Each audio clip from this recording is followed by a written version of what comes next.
Hello everyone. Welcome to For Nurses Preparation YouTube channel. I am Neeraj Kumar Kathal. Today is 14th December 2022. Let's begin today's important class for upcoming nursing recruitment exams.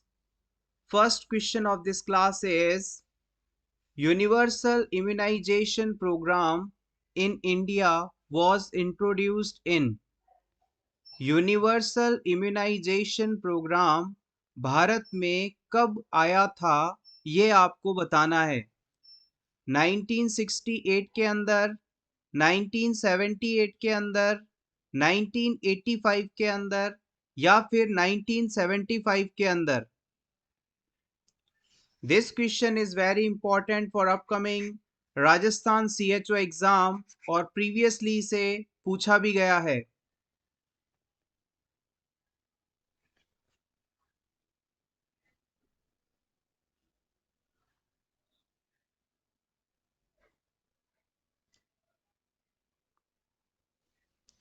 The right answer is option C 1985।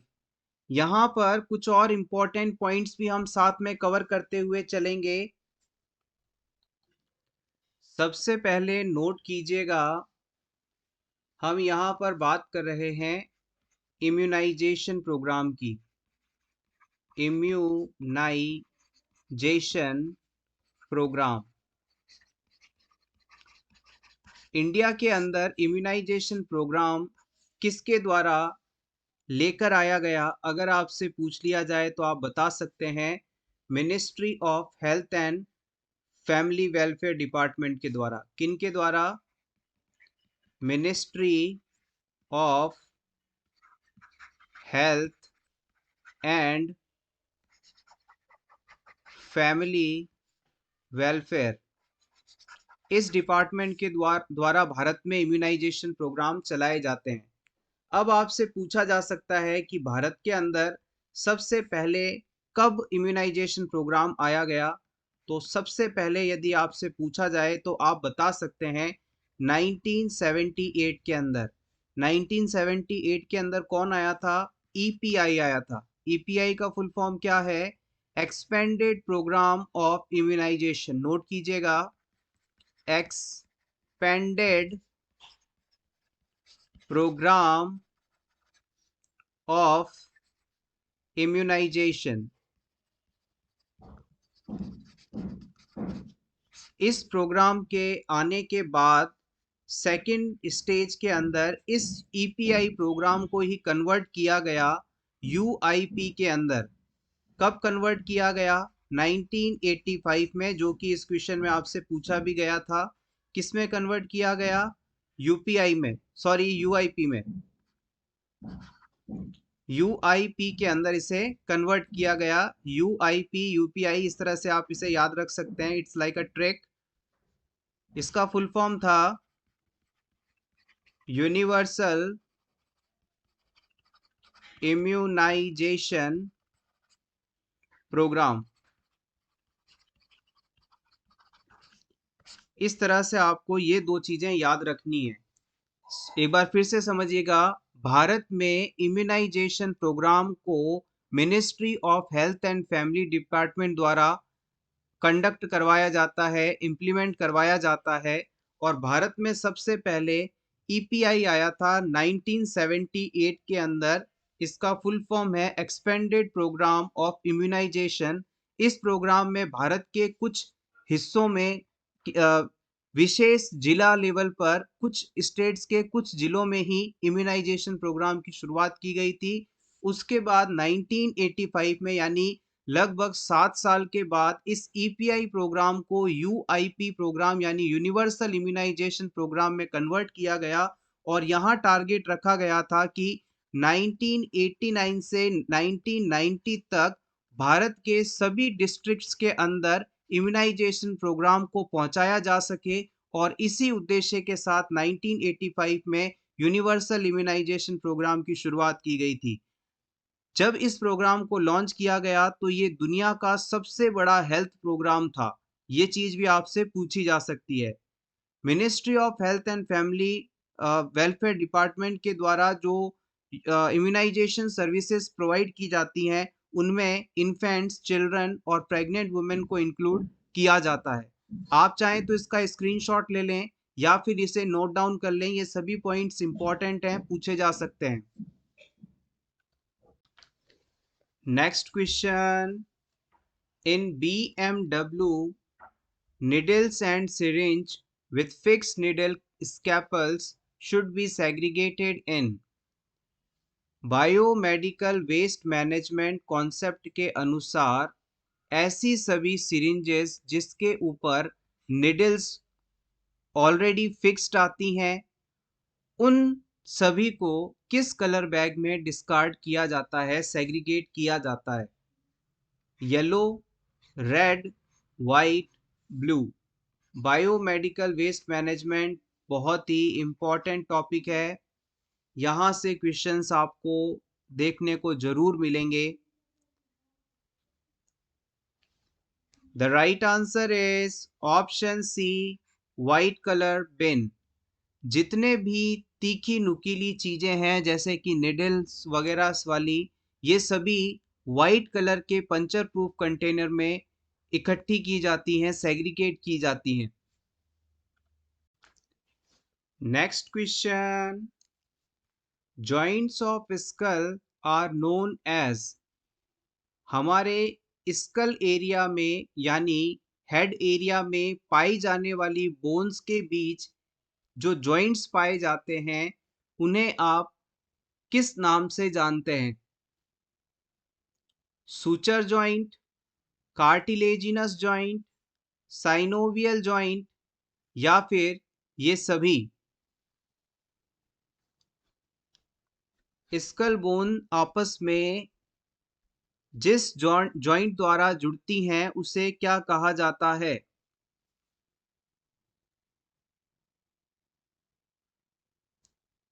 The right answer is option A. हमारे school में कुल 22 bones आती हैं। आप चाहें तो इसे note कर सकते हैं। हमारे स्कल पार्ट का निर्माण जो है facial bones plus cranial bones के मिलने से होता है और फेशियल बोन्स की संख्या होती है 14 और क्रेनियल बोन की संख्या होती है 8। तो टोटल स्कल के अंदर 22 बोन्स पाई जाती हैं और हमारे स्कल में जो ये क्रेनियल बोन्स पाई जाती हैं इनके बीच में जो जॉइंट पाया जाता है उसे हम सूचर जॉइंट के रूप में जानते हैं और बेसिकली ये इमूवेबल टाइप का जॉइंट होता है। कैसा जॉइंट होता है ये? इमूवेबल जॉइंट होता है, यानी कि ऐसा जॉइंट जो बोन्स को आपस में इतना टाइटली पकड़ के रखे, इतना टाइटली जॉइंट करके रखे कि इनमें किसी भी प्रकार की मूवमेंट का होना असंभव हो, तो ये चीज इमूवेबल जॉइंट के रूप में जानी जाती है। तो सूचर जॉइंट जो है वो इमूवेबल टाइप के जॉइंट माने जाते हैं। अगर आपसे पूछ लिया जाए कि कार्टिलेजिनस जॉइंट किस प्रकार के जॉइंट हैं तो आप बता सकते हैं कार्टिलेजिनस जॉइंट जो है सेमी मूवेबल जॉइंट्स माने जाते हैं। सेमी मूवेबल जॉइंट माने जाते हैं। सेमी मूवेबल जॉइंट का मतलब होता है ऐसे जॉइंट इनमें थोड़ी बहुत मूवमेंट संभव हो। एग्जाम्पल की बात की जाए तो आपकी जो रीढ़ की हड्डी है, वर्टिब्रे कॉलम है, इसमें जो जॉइंट पाया जाता है उसे आप कार्टिलेजिनस जॉइंट के रूप में जानते हैं। नोट कर सकते हैं semi movable type of joint between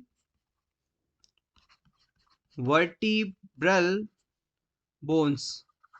vertebrae की बोन्स के बीच में ये जॉइंट्स पाए जाते हैं। लास्ट के अंदर आपसे लिखा गया है साइनोवियल टाइप ऑफ जॉइंट, इसके बारे में भी बात कर लेते हैं। साइनोवियल टाइप के जो जॉइंट होते हैं ये मोस्ट मोबाइल होते हैं या फिर आप इसे लिख सकते हैं मूवेबल टाइप ऑफ जॉइंट होते हैं ये, यानी कि इनके अंदर बहुत ज़्यादा मूवमेंट पॉसिबल हो पाती है। ये जो जॉइंट हैं ये आपके साइनोवियल कैविटी के अंदर पाए जाते हैं। Found in synovial cavity, synovial cavity के अंदर पाए जाने वाले जॉइंट ही इन्हें हम मोबाइल जॉइंट मानते हैं। Next question is deficiency of iodine causes. अगर किसी क्लाइंट में आयोडीन की कमी हो जाए तो उससे कौन सी डिजीज कंडीशन हो सकती है? Goitre, hypothyroidism, kidney disease, hyperthyroidism. Basic but important, सोच समझकर आंसर मानिएगा। यहां पर आयोडीन की कमी से किडनी डिजीजेस नहीं हो सकते, हाइपरथायरॉयडिज्म कंडीशन भी नहीं हो सकती। अब इन दो ऑप्शंस में से आप आंसर चूज करें, गॉइटर या फिर हाइपोथायरॉयडिज्म।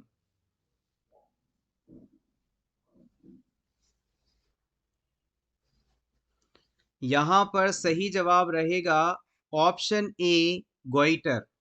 देखिएगा, गॉइटर डिजीज वह कंडीशन है जो कि आयोडीन की कमी होने के कारण होती है।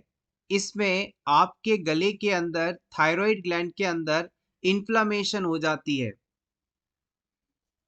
जबकि हाइपोथायरॉयडिज्म की बात की जाए तो थायराइड हार्मोन की कमी का होना हाइपोथायरॉयडिज्म कहलाता है, तो ये भी आपका आंसर नहीं माना जाएगा। Next question, other name of genupectoral position is.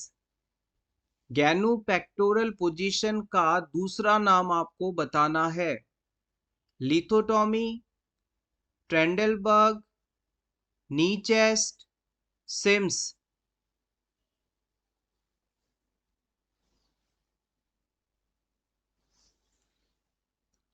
Important question.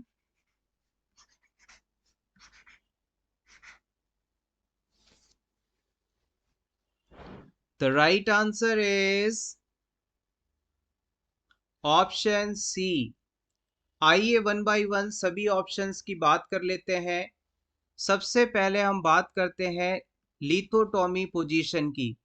अगर किसी वुमन के अंदर आपको गायनेकोलॉजिकल रिलेटेड कोई प्रोसीजर करना है, असेसमेंट करना है, स्पेशली वेजाइना पेल्विस एरिया में यदि आपको जांच करनी है या डिलीवरी कंडक्ट करवानी है, तो उसके लिए लिथोटॉमी पोजीशन का इस्तेमाल किया जाता है।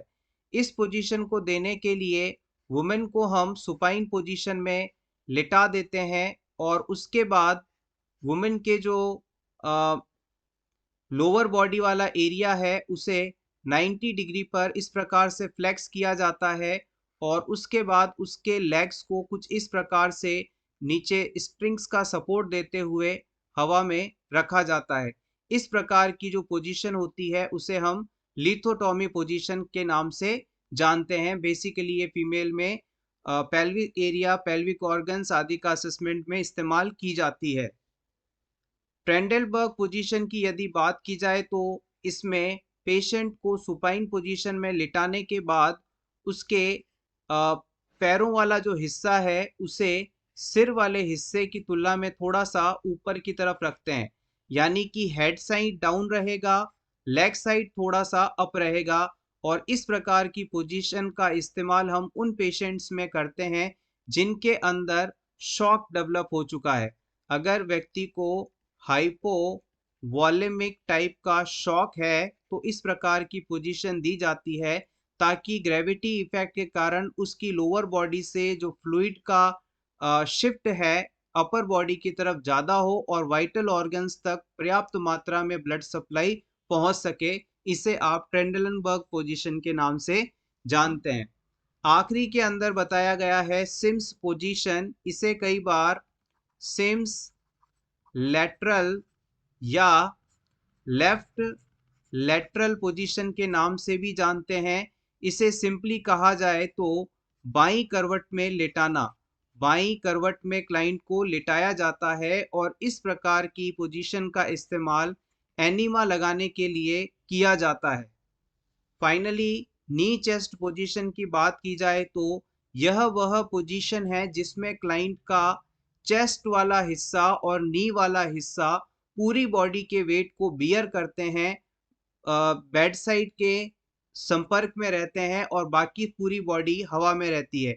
इसका डायग्राम यदि ड्रॉ किया जाए तो ये कुछ इस प्रकार से बनेगा, जिसमें क्लाइंट कुछ इस पोजीशन में होता है। उसका ये चेस्ट वाला हिस्सा बेड के टच में रहेगा, नी वाला हिस्सा बेड के टच में रहेगा, बाकी सारी बॉडी इस प्रकार से हवा में रहती है। इस नी चेस्ट पोजीशन या गैनू पेक्टोरल पोजीशन का इस्तेमाल हम प्रोक्टोस्कोप की मदद से अगर एनस और रेक्टम रूट का एग्जामिनेशन करना है, एनस या रेक्टम एरिया को विजुअलाइज करना हो, असेसमेंट करना हो, तो उस समय ये पोजीशन दी जाती है। Next question is immunoglobulin present in breast milk is breast milk के अंदर कौन सा इम्यूनोग्लोबुलिन यानी कि एंटीबॉडी प्रेजेंट होता है? IgA, IgD, IgG, IgM। Previous exam में इस क्वेश्चन को पूछा गया है। The correct answer is option A, IgA। हमारी बॉडी के अंदर टोटल 5 प्रकार के इम्यूनोग्लोबुलिन्स पाए जाते हैं। इन इम्यूनोग्लोबुलिन्स को आप एंटीबॉडी भी कह सकते हैं, क्योंकि ये हमारे शरीर को हार्मफुल माइक्रो ऑर्गेनिज्म से प्रोटेक्ट करने का काम करते हैं। इन सभी इम्यूनोग्लोबुलिन्स के नाम को याद रखने के लिए आप एक टर्म याद रख सकते हैं, game D. Immunoglobulin G, immunoglobulin A, M, E और डी, इस प्रकार से आप इन्हें याद रख सकते हैं। हमारे शरीर में सबसे ज्यादा पाया जाता है इम्यूनोग्लोबुलिन जी। ये लगभग 80% टाइप होता है, यानी हमारे शरीर में जितने भी इम्यूनोग्लोबुलिन्स पाए जाते हैं उनका 80% सिर्फ और सिर्फ इम्यूनोग्लोबुलिन जी होता है। बाकी 20% में रिमेनिंग सभी इम्यूनोग्लोबुलिन्स इंक्लूड किए जाते हैं। हमारे बॉडी सिक्रीशंस और ब्रेस्ट मिल्क के अंदर IgA पाया जाता है जो हमें इम्यूनिटी देता है। इसके अलावा IgE जो है अस्थमा जैसी कंडीशन होने पर ये हमें प्रोटेक्ट करता है। और रिमेनिंग की यदि बात की जाए IgM की, तो IgM एक मिलेनियर मॉलिक्यूल वाला इम्यूनोग्लोबुलिन है। इसके अंदर 5 सब यूनिट से बनी ये स्ट्रक्चर होती है और काफी हैवी इसका मॉलिक्यूलर वेट होता है। Next question, new RNTCP software online to monitor TB control program is. इन चारों ऑप्शंस में से उस ऑनलाइन सॉफ्टवेयर का नाम आपको बताना है जो कि टीबी कंट्रोल प्रोग्राम की मॉनिटरिंग के लिए बनाया गया है।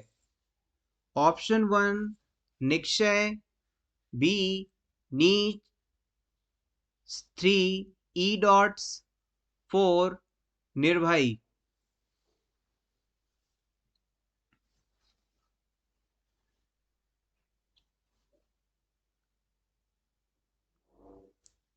The right answer is option 1 Nikshay. Government of India के द्वारा टीबी पेशेंट्स की देखरेख हेतु टीबी कंट्रोल प्रोग्राम को रैपिडली कंडक्ट करवाने हेतु एक सॉफ्टवेयर तैयार किया गया। इसका नाम निक्षय है। इसमें टीबी पेशेंट्स की सभी जानकारियां अवेलेबल होती हैं, साथ ही साथ किस स्टेट में कितने पेशेंट हैं, उन्हें क्या फैसिलिटीज दी जा रही हैं, इन सभी का रिकॉर्ड भी रहता है। Next question, waste generated from disposable items such as tubing, bottles, IV tube sets, catheters should be segregated in। ये क्वेश्चन भी आपका बायोमेडिकल वेस्ट मैनेजमेंट टॉपिक से ही है और यहाँ पर आपसे पूछ लिया जा रहा है कि हॉस्पिटल में जब आप काम कर रहे होते हैं तो वेस्ट के रूप में tubing, bottles, IV tube, IV sets, catheter आदि निकलते हैं वेस्ट प्रोडक्ट के रूप में। इन सभी को किस कलर के बिन में कलेक्ट किया जाता है? येलो में, रेड में, वाइट में, ब्लू में? प्रीवियस क्वेश्चन के अंदर हमने बात की थी कि वाइट कलर के अंदर जितने भी निडल लाइक शार्प ऑब्जेक्ट्स होते हैं उन्हें कलेक्ट किया जाता है और वाइट कलर जो बिन होता है वो पंचर प्रूफ कंटेनर होता है।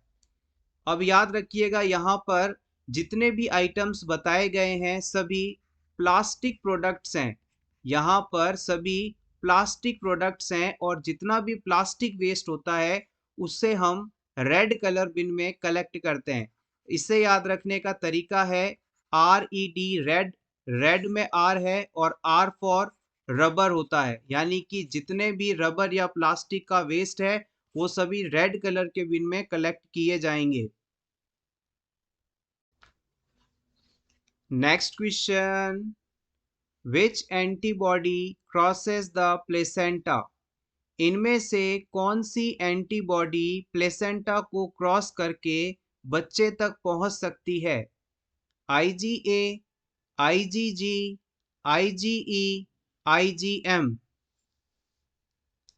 प्रेगनेंसी के दौरान प्रेग्नेंट वुमेन अपने बेबी तक उन्हीं सब्सटेंसेस को पहुंचने देती है जो कि उसकी ग्रोथ के लिए, उसकी हेल्थ के लिए सही हो और यहाँ पर फिल्टर के रूप में प्लेसेंटा काम करता है।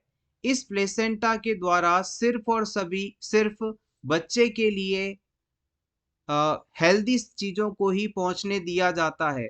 तो आप बताएं कि कौन सा इम्यूनोग्लोबुलिन इस प्लेसेंटा को क्रॉस करते हुए मदर से बच्चे में पहुंचता है और बच्चे में इम्यूनिटी पैदा करता है जो बच्चे को दूसरी बीमारियों से बचाते हैं। यस, एग्जैक्टली यहाँ पर ऑप्शन है बी, IgG। इम्यूनोग्लोबुलिन जी केवल एकमात्र ऐसा एंटीबॉडी सब्सटेंस है जो कि मदर से बच्चे में पहुंच सकता है, प्लेसेंटल बैरियर को क्रॉस कर सकता है। Next question, maintain all records for operation of incineration, hydroclave, autoclave for a period of. Hospital में इंसिनरेशन, हाइड्रोक्लेव, ऑटोक्लेव आदि के रिकॉर्ड्स को कितने समय तक रखा जाता है, संभाला जाता है? 5 years, 3 years, 2 years, 10 years?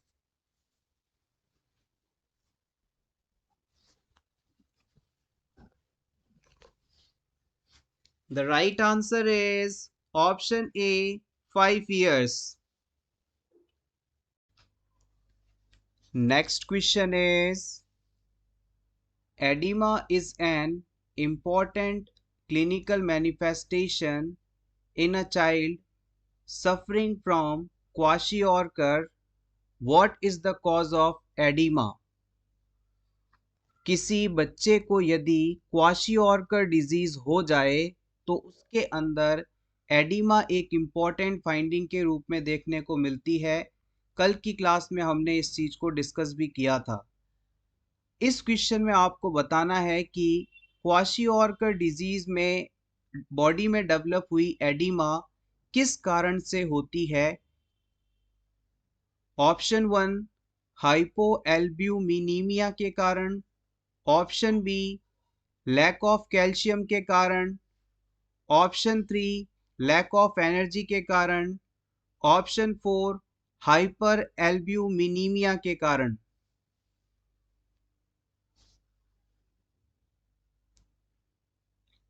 Which one is a correct answer?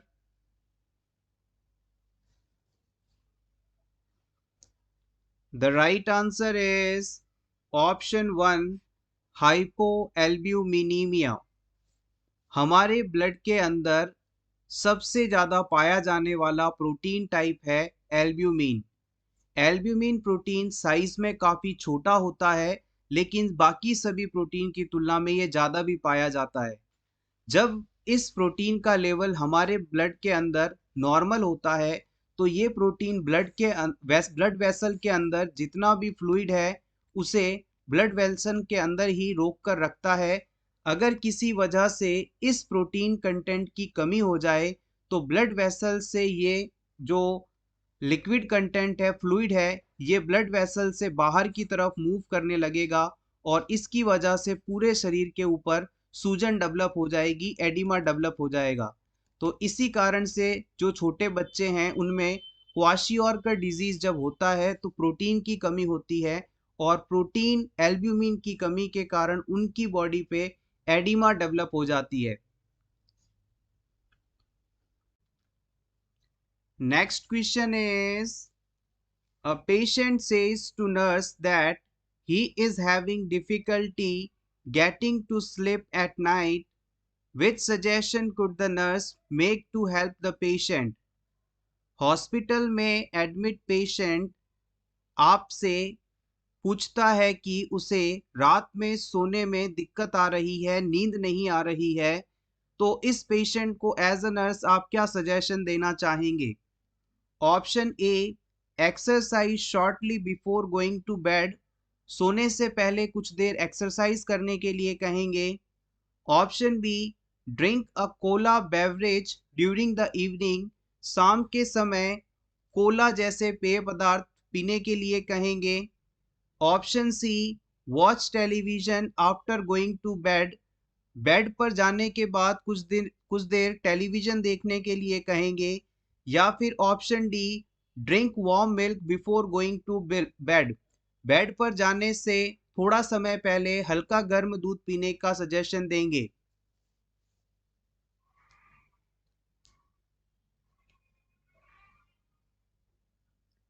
The right answer is option D, drink warm milk before going to bed. रात को सोने से पहले हल्का गर्म दूध पीना अच्छा माना जाता है।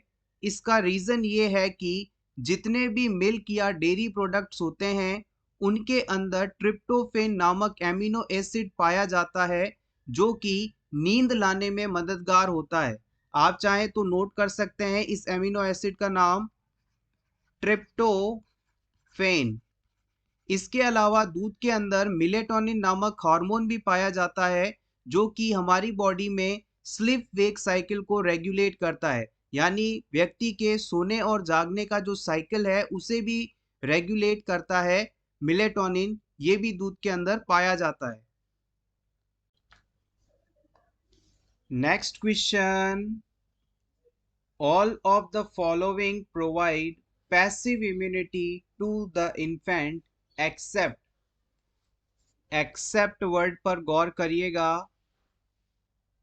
इनमें से किस ऑप्शन के द्वारा इन्फेंट को पैसिव इम्यूनिटी नहीं मिलती है, ये आपको सेलेक्ट करना है। Option A, maternal antibodies. Option B, breast milk of mother. Option C, development of disease. Option D, vaccination by transfer of antibodies.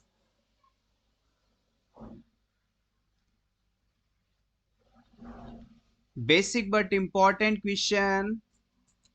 The right answer is option C. Immunity topic बहुत ज़्यादा important रहेगा upcoming सभी exams के लिए। इस topic को आप पूरा तैयार करके जाएं, यहाँ से 1 से 2 क्वेश्चन आपके एग्जाम में पूछे जा सकते हैं। अगर किसी इन्फेंट को मदर अपना ब्रेस्ट मिल्क देती है, तो इसके कारण इम्यूनोग्लोबुलिन ए बच्चे तक पहुंचते हैं और बच्चे को इम्यूनिटी प्रोवाइड करते हैं। ये पैसिव इम्यूनिटी के अंतर्गत आता है। इसके अलावा वैक्सीन के द्वारा डायरेक्टली यदि आप बॉडी में एंटीबॉडीज पहुंचा रहे हैं, तो ये भी पैसिव इम्यूनिटी का उदाहरण है। पैसिव इम्यूनिटी का मतलब होता है ऐसी रोग प्रतिरोधक क्षमता जिसमें व्यक्ति का शरीर खुद से पार्टिसिपेट करते हुए एंटीबॉडीज का निर्माण ना करे। देखिएगा, दो चीजें हैं, नोट कर लीजिएगा। एक होता है एक्टिव इम्यूनिटी, एक होता है पैसिव इम्यूनिटी। अगर किसी व्यक्ति को कोई बीमारी हो जाए और उसका शरीर इस बीमारी के अगेंस्ट खुद मेहनत करके एक्टिवली पार्टिसिपेट करते हुए एंटीबॉडीज तैयार करके उस डिजीज से छुटकारा पाता है, तो ये इम्यूनिटी एक्टिव इम्यूनिटी कहलाती है। वहीं अगर बीमारी होने पर आप बाहर से तैयार एंटीबॉडीज को डायरेक्टली ले लेते हैं जिससे ये डिजीज ठीक हो जाता है, ऐसी इम्यूनिटी पैसिव इम्यूनिटी कहलाती है, क्योंकि आपको यहाँ पर खुद से इन्हें तैयार करना नहीं पड़ रहा, एक्टिवली आपकी बॉडी ने पार्टिसिपेट नहीं किया, इसलिए ये पैसिव इम्यूनिटी कहलाती है।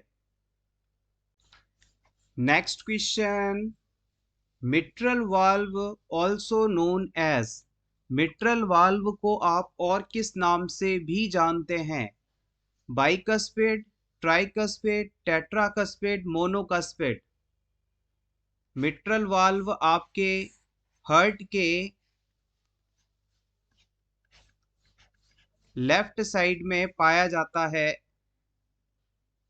इसका आंसर बताइएगा, मिट्रल वाल्व को आप और किस नाम से जानते हैं? The right answer is option A, bicuspid valve.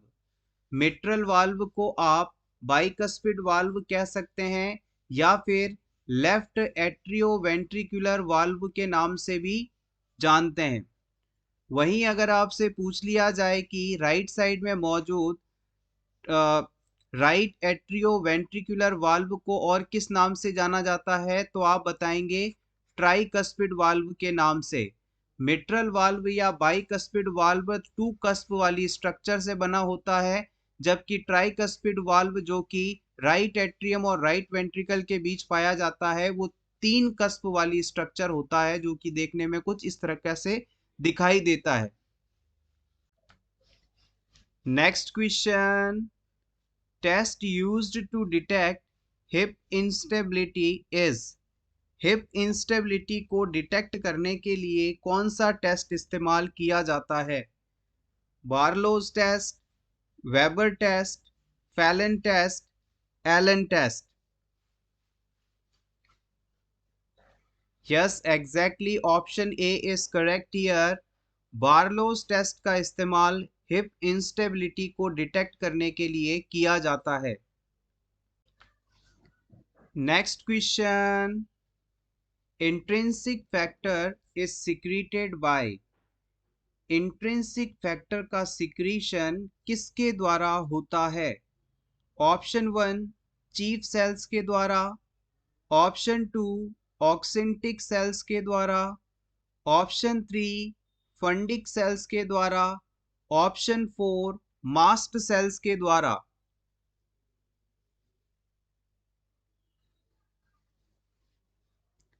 Important question है, प्रीवियस एग्जाम में इसे पूछा गया है।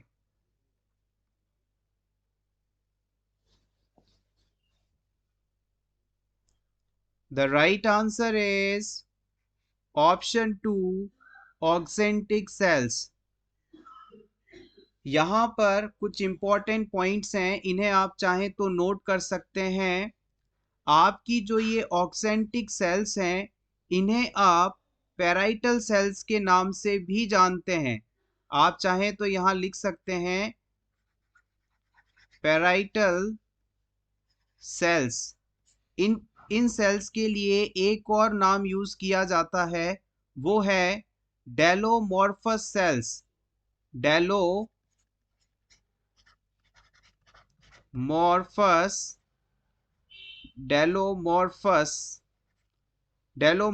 सेल्स। ये सेल्स क्यों इंपॉर्टेंट हैं?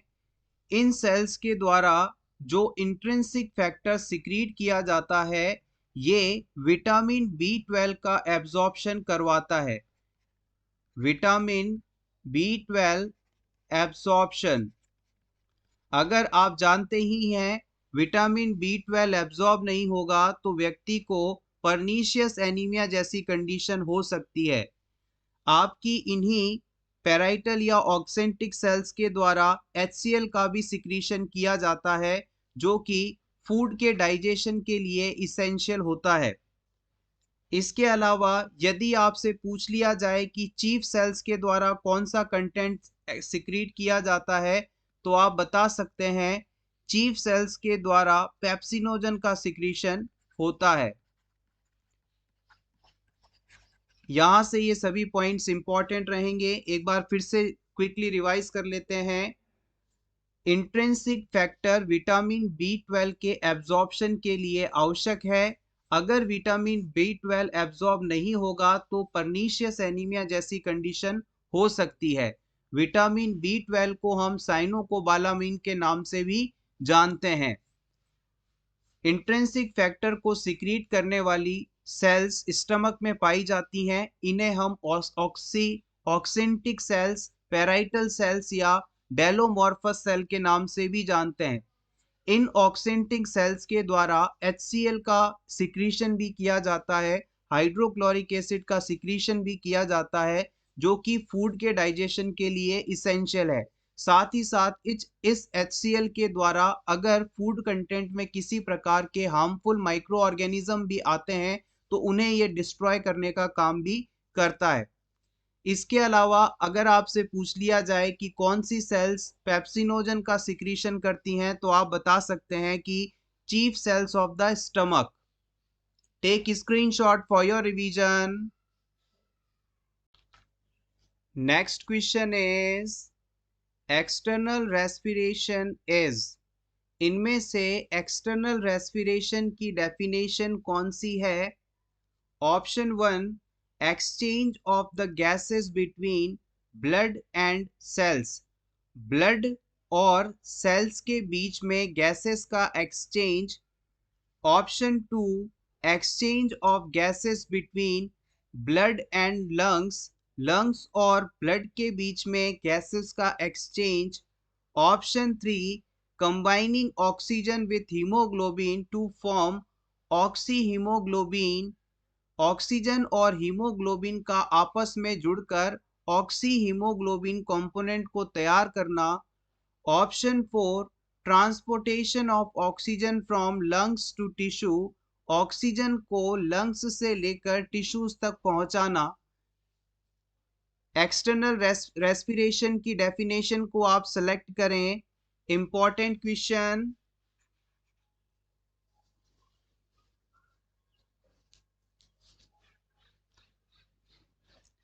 यस, एग्जैक्टली, आप बिल्कुल सही हैं। क्वेश्चन को सॉल्व करते समय क्वेश्चन को अच्छी तरह से पढ़कर समझने के बाद जो पहली बार आपके दिमाग में आंसर आ रहा हो, मैक्सिमम चांसेस होते हैं कि वही सही होता है।